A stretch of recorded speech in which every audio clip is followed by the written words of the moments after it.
بسم الله الرحمن الرحيم.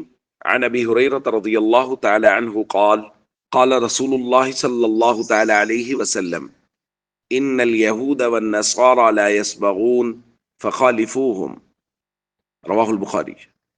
نبی کریم صلی اللہ علیہ وسلم نے ارشاد فرمایا، یہود و نصارہ داڑھی وغیرہ میں خضاب نہیں لگاتے، تم لوگ اس کے خلاف طریقہ اختیار کرو، یعنی تم لوگ خضاب لگایا کرو۔ دوستو، بالوں کو رنگنا، خضاب لگانا سر میں، داڑھی میں، اس کے متعلق نبی کریم صلی اللہ علیہ وسلم نے بعض روایات میں ترغیب بیان فرمائی ہے، جیسا کہ اسی روایت سے معلوم ہو رہا ہے۔ ایک دوسری روایت میں ہے کہ سیدنا صدیق اکبر رضی اللہ تعالیٰ عنہ اپنے والد حضرت عثمان ابو قحافہ کو فتح مکہ کے دن حضور کی خدمت میں لائے۔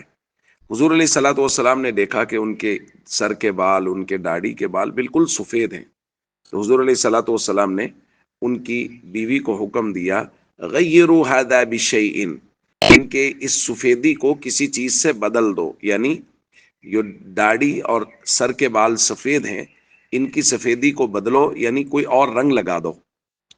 اس سے بھی ترغیب معلوم ہو رہی ہے رنگ لگانے کی۔ لیکن یہاں یہ بات ضرور یاد رکھی جائے کہ داڑھی یا سر کے بالوں کو جو رنگنا ہے وہ کسی بھی رنگ کے ساتھ رنگا جا سکتا ہے سوائے کالے رنگ کے، سیاہ رنگ لگانے کی اجازت نہیں ہے، جیسا کہ مختلف روایات میں ہمیں یہ بات بھی معلوم ہو رہی ہے۔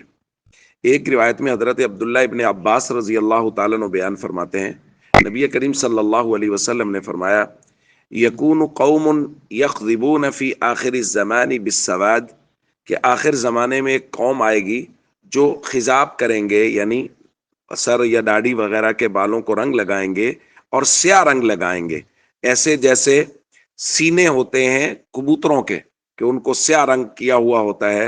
حضور نے فرمایا، لا یریحون رائحۃ الجنہ، یہ لوگ جنت کی خوشبو بھی نہیں پائیں گے۔